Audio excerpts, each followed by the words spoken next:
નમસ્કાર બાળ મિત્રો, આજે આપણે કલશરમાં એકમ 6 બતક અને અથવા પણ હંસ તેના વિશે જોઈએ.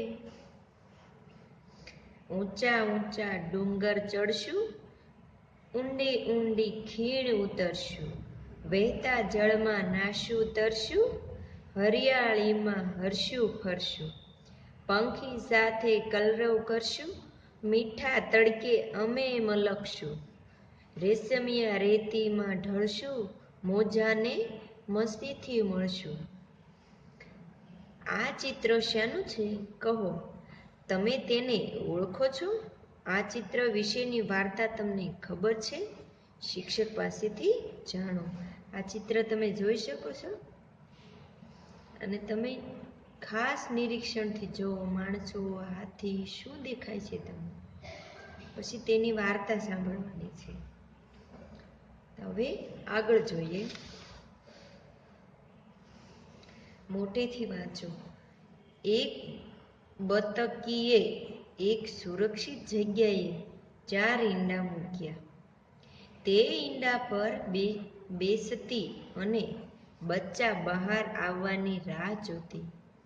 એક દિવસ તેની નજર ઈંડા પર પડી. તે વિચારમાં પડી, અરે, મેં 4 ઈંડા મૂક્યા હતા કે 5? 4 હતા. ના ના, 5 હતા. હુંય કેવી માં છું, મારા જ એક બચ્ચાને ભૂલી જાઉં છું. તે 5 ઈંડાને સેવવા લાગી. આખરે ખુશીનો દિવસ આવી ગયો. એક ઈંડું સહેજ સળવળ્યું. તેમાંથી ધીમો અવાજ સંભળાયો. ઈંડું ફૂટ્યું અને બચ્ચાએ બહાર ડોકિયું કર્યું. જોતજોતામાં બીજું, ત્રીજું અને ચોથું ઈંડું પણ ફૂટ્યું. થોડી વારમાં 4 કલકલ કલકલ ગીત ગાવા લાગ્યા. તેણે 5મા ઈંડા તરફ જોયું. મારું આ બચ્ચું ક્યારે બહાર આવશે? આ ઈંડું થોડું મોટું લાગે છે. જરૂર આ ઈંડામાંથી મારું સૌથી સુંદર બચ્ચું બહાર આવશે. એક દિવસ પછી એ ઈંડું પણ સળવળ્યું. અંદરથી ધીમો અવાજ સંભળાયો અને ઈંડું ફૂટ્યું. તેમાંથી એક બચ્ચું બહાર નીકળ્યું. બતકીએ જેવું બચ્ચાને જોયું કે તેને થયું, અરે, આ બચ્ચું તો થોડું મોટું લાગે છે, થોડું રાખોડી પણ છે. આમ કેમ થયું હશે? પછી તરત મનમાં બોલી, હુંય કેવી માં છું, જુદું છે તો છે, મોટું છે તો છે, પણ બચ્ચું તો મારું જ છે ને. હું તેને પણ તરતા શીખવીશ. થોડા દિવસ પછી બતકી તેને પણ બીજા બચ્ચા સાથે તરવા લઈ ગઈ. પણ બાકીના બચ્ચા તેની મસ્કરી કરવા લાગ્યા. કોઈએ તેને ધક્કો માર્યો તો કોઈએ તેના ઉપર ગંદુ પાણી ફેંક્યું. બધા કહેવા લાગ્યા, અરે, આવું બતક હોય? આ તો કદરૂપું બતકડું છે. પછી તો બધાએ તેના નામ કદરૂપું બતક પાડ્યું. બધા બચ્ચા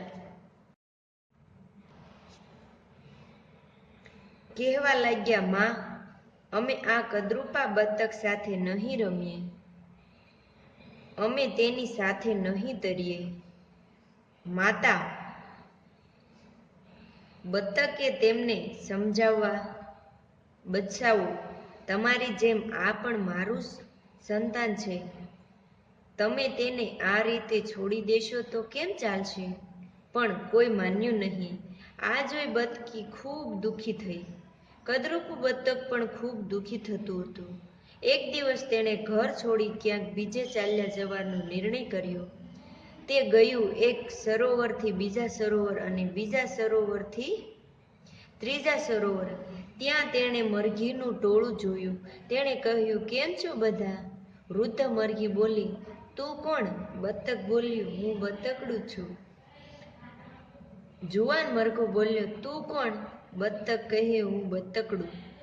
એકે કહ્યું, હે, તું બતકડું? પણ તું તો કેવું કદરૂપું છે. તું તો સાવ વિચિત્ર છે. તું તો સાવ બદસુરત છે. ચાલ ભાગ અહીંથી. અહીં કોઈ તારા દોસ્તાર નથી. બતકડું દુઃખી થયું અને ત્યાંથી ચાલી નીકળ્યું.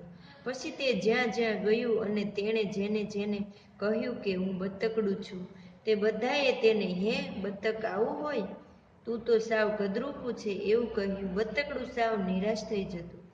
પછી તે જંગલ પરથી ઉડ્યું, ખેતરો પરથી ઉડ્યું. અચાનક વાવાઝોડું શરૂ થયું. બતક સલામત સ્થળે આશરો શોધતું હતું. ત્યાં તેની નજર એક ઝૂંપડી પર પડી. તેણે ત્યાં રોકવાનો વિચાર કર્યો. ઝૂંપડીનો દરવાજો ખડખડાવ્યો. અંદરથી એક ડોશીમા બહાર આવ્યા. બતકે કહ્યું, દાદી, હું તમારે ત્યાં રહું, હું તમને મદદ કરીશ. ડોશીમાએ કહ્યું, તું મને શું મદદ કરી શકે? પણ હા, વાવાઝોડું શાંત થાય ત્યાં સુધી તું અહીં રહી શકે. 2-3 દિવસ પછી વાવાઝોડું શાંત થયું. બતકે ફરીથી ઉડવાનું શરૂ કર્યું અને પહોંચ્યું એક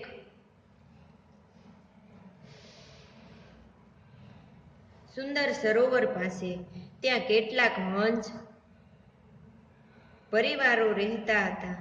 તેને થયું, અહીં મને કદાચ મારા નવા દોસ્તો મળશે. તે બીજા બચ્ચાઓ પાસે પહોંચી ગયું. વૃદ્ધ હંસે કહ્યું, અરે, તું ભૂલું પડી ગયેલું છે. આવ, હવે આપણે સાથે જ રહીશું. ના ના, હું તમારી સાથે નહીં રહું. હું તો બતકડું છું, એક કદરૂપું બતકડું. અહીંથી થોડા સરોવર દૂર મારો પરિવાર રહે છે. હું તમારી સાથે કેમ રહું? જુવાન હંસે કહ્યું, તું અહીં રહે, પણ કોઈને હેરાન કરવાના નહીં, બસ અમારી જેમ રહેવાનું. હવે આ બતક હંસોની સાથે રહેવા લાગ્યો. થોડા સમય પછી એક દિવસ તે સરોવર કાંઠે બેસી પાંખો ફડફડાવતું હતું. ત્યાં એક હંસકન્યા આવી.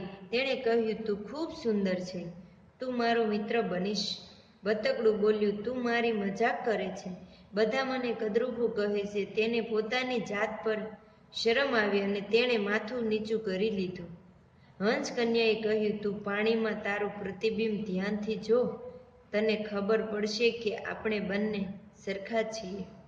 તેની નજર પાણીમાં પડી અને તેણે પોતાનું પ્રતિબિંબ ફરીથી જોયું. તે ખરેખર ખૂબ સુંદર હતું, પણ તે બતક જેવું લાગતું ન હતું.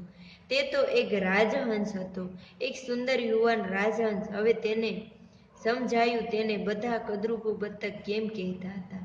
તેણે હંસકન્યાનો આભાર માન્યો અને એની સાથે આકાશમાં ઊંચે ઊંચે ઉડી ગયો. જો આ કદરૂપું બતકડું તમારી પાસે આવ્યું હોત તો તમે શું કર્યું હોત? ઘરના વડીલો સાથે તમારે નિરાતે બેસીને મમ્મી પપ્પા, દાદા દાદી, ભાઈ બહેન વાતચીત કરવાની છે. બધા પ્રશ્નો 10 સુધી. નીચેના વાક્યો કોણ બોલે છે અને કોણ કહે છે તે તમારે આ વાંચી અને આમાં કોણ બોલે છે, કોને કહે છે. આ બચ્ચું પણ તમારી જેમ મારું જ સંતાન છે ને? કોણ બોલે છે? તો કે બતકની મમ્મી બોલે છે. અને કોને કહે છે? તેના બીજા બચ્ચાને. તે બધા 6 વાક્ય છે તે લખવાના છે. બતકીએ 5 ઈંડા મૂક્યા હતા. કૂતરો બતકથી ડરી ગયો, તેથી તે દૂર નાસી ગયો. નીચેના વિધાનો ખરા છે કે ખોટા તે કહો. તેમાં નિશાની કરવાની છે. તમારી જાતે પાઠ સમજી વાંચીને કરવાનું છે. એવી રીતે પેજ નંબર 88, 89, 90, 91 અને 92 તેમાં વાર્તા એ બધું જ આગળના પાઠ સુધી તમારે જાતે કરવાનું છે.